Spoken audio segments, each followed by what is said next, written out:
Hey guys, James in 8532 here, and today we're looking at my Gauge 1 James. Yeah. Alright, so this video is going to be split into sections, just because this model is so huge. So first, I suppose, we are going to look at the main body portion. Alright, so let's talk about the main body here. As you can see, James comes apart. The footplate is separate from the chassis, and the boiler, cabin, firebox, and back wheel arch are separate from the footplate. So, James here was done with a soda bottle. Yes, I took a soda bottle, put little pieces of cardboard down to make like the bottom of it, and then that's how I did the boiler. The funnel is soft cardboard wrapped in a circle, and a little smaller strip of cardboard wrapped in a circle, and then cut to fit around the boiler. The dome is air dry clay. Very simple, not very difficult. Took a few tries to get it right, because the boiler changed in width a few times. But yeah. The firebox and cab were made out of soft cardboard. And just cut and put into shape. I suppose the best way to put it. This is kind of my own rendition of James. That's why he still has the bigger firebox rather than the sloped in firebox. Kind of like it slopes in and comes back out like that. Because usually that's what I would have done if this were sticking accurate to his basis. But I decided to add a little bit of TV element. The whistle up here, believe it or not, is not 3D printed. It is just a hunk of wire wrapped in tape. Yeah, painted gold. The red I used was Rust-Oleum Apple Red for the red. The gold was Rust-Oleum, I don't remember the color. The black in the smoke box is actually just a piece of black duct tape. Yeah. The striping is just masking tape painted in that color. The handrails are just hunks of wire. There are little holes up here, and then also little holes back here that make them stick out, so they're not, on the boiler. Yeah. This is, the face. I might as well talk about the faces. The faces, I should say, because I made multiple, are just air dry clay, sculpted. Yes, I sculpted these. Yes, I'm open for commissions. If any of you are interested. Here. There we go. I'm open for commissions to sculpt James's faces. I was originally going to give him just the happy smiling face. But then I remembered, wait, no, let's do my favorite face. The angry, and then I also did the annoyed one. I never did the happy one just because it doesn't fit James's personality very well. But I did do the smug one, being probably my favorite classic series face, period. Because it's just, look at it, it's awesome. Yeah, this was just air dried clay. I spray painted it satin gray from Rust-Oleum, of course. Yeah. The boiler, and as you can see, it's not completely connected. It has been having issues with that, but that's a small fix. The handrails on the cab are just wire. I'm going to give it cab details soon, once I repaint the inside of it. This model isn't 100% complete, but it is complete enough to show off. So yeah. Let's get the faces out of here. Let's bring the footplate down. So the footplate and the shell, like this, go together. Woohoo! Fancy, right? Yeah. Well, let's remove this. The foot plate here is just cardboard. I used cardboard as the main base. Then I went around the sides with softer cardboard. And the wheel arches are soft.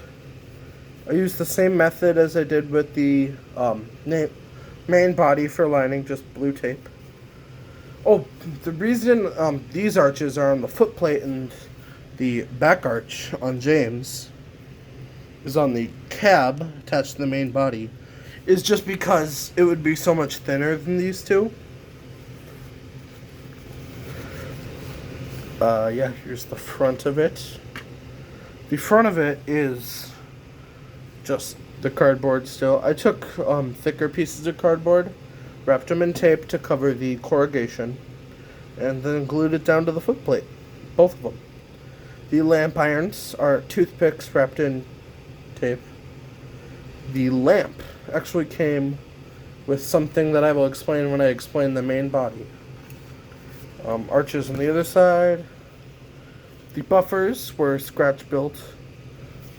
Just little squares of cardboard. Then I took a straw, wrapped it in tape, and then made little end pieces. The hook was just a little square of cardboard wrapped in tape, then a hunk of wire wrapped in tape, and then I bent it, and then I glued it. Yeah. Yeah, James is a very simple, he's simple in construction, but sort of difficult in execution. As you can see, he has a chassis back there. Rolls and has the proper side rods. I love the proper side rods. They do get stuck a little bit. That's not a major concern to me. But this came with James's chassis, was basically a part of a Christmas train set that I got. It used to run on batteries. It used to have sounds and lights and everything.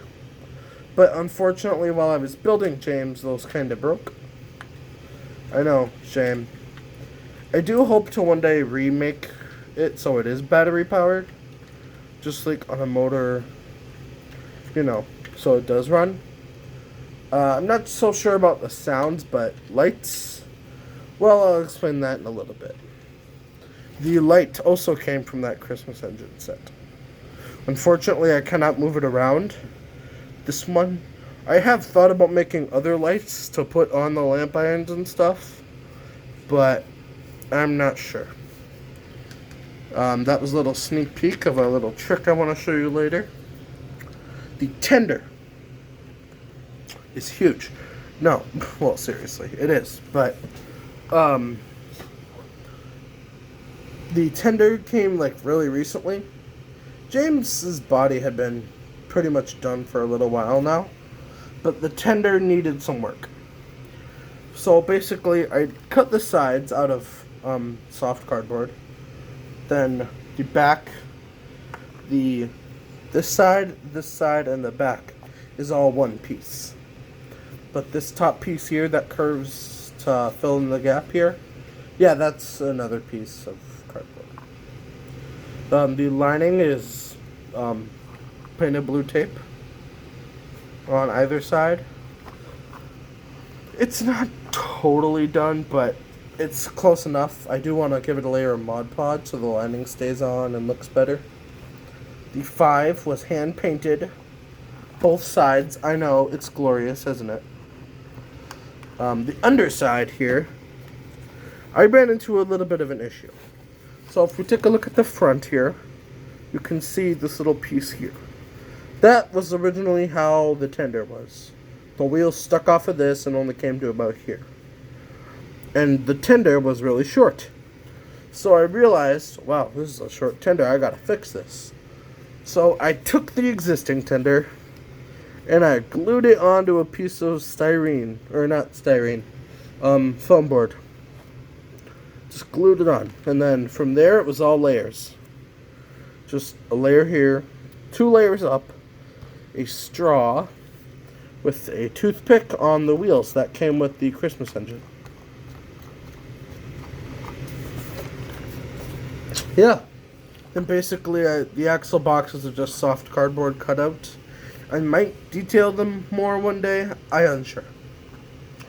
This was just fish pebbles. The coal load was just fish pebbles glued onto a hunk. The front here is just little water tanks, I'm pretty sure, that the 28s had. And then there was like the front part, or not the 28s, the Fowler tenders have. And then I made a little hatch where the coal comes out, because that is how the Fowlers are. Yeah. This James really wasn't terribly complicated. It was actually pretty simple, but took much longer purely because it was a bigger model. There is a little trick I would like to show you. So if any of you guys have been around for any time of the year, or any time of the holidays, like Christmas, I'm pretty sure you will be familiar with these things. And if you don't know what these are, this is the component inside of one of these that I keep in a pill bottle. Yeah. So, I found one of these at Walmart. You see, it's just, you light it up. The switch. Oh. Jeez. The switch, and it lights. It's one of these candle things. Well, if you have been paying attention, you would have seen me flip the running board upside down. That is because... Light.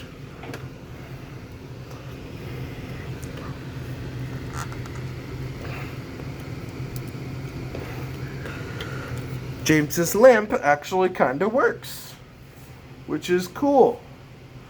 Now, this isn't the best system, because I just took all the casing off, removed the switch, and there's just a wire that the light bulb goes into that connects to the battery holder, which also makes it turn on. Can you see it any better? Yeah, it flickers a little. But yeah, this is just what I used. Took all that off. Now, it's not the cleanest of ways to do it. I hope to figure out a better way to some point in the future. But yeah, if you're wondering, you can get a pack of 4 of these for like $1 or $3 at your local Walmart. It's really not that expensive. And it does help. It makes your model look slightly cooler. And it just wiggles out of there and boom. See, it's just a tiny little wire.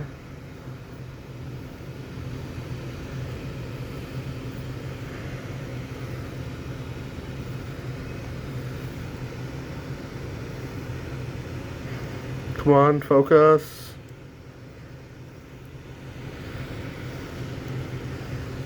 See? And the wire touches the battery and it lights up. It's basically how lights work. So yeah, that's how that works. Now this, if I really wanted to, I could make it permanent, but I don't think I will, just because I don't know a way where I could like lift up the body and turn it on. But I do have an idea for the funnel here. As you can see, it is hollow. You can see the inside of the boiler. Well, I've decided to keep it hollow in case I ever want to add a smoke unit to it, which is very possible. There is plenty of room in the chassis. If you might be wondering, why is this so mangled up? That is because originally it was too tall. James was originally a lot wider than he is now, because this came up to here. The boiler things, if you notice, just the boiler's width, And then the front of James is not the same width at all. But I cut it down so the foot plate covers just over that.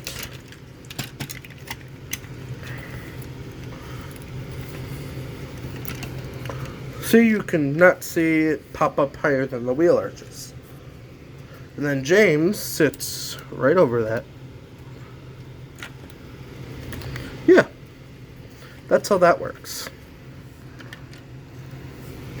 I still need to add a drawbar to James, so him and his tender stay coupled, but that's not a big issue. Oh, jeez. So, yeah, guys, that's been James the Red Engine, Gauge 1. Guess we should get all of him in frame here. I hope you guys have really enjoyed. If I must give you a little bit of a sneak peek to something, if you guys will remember this model, my Edward here. Now, just remember him. He will become important very soon. Anyway, guys, I think that's all I really have for today. Hopefully you guys enjoyed, and I will see you in the next video. Bye.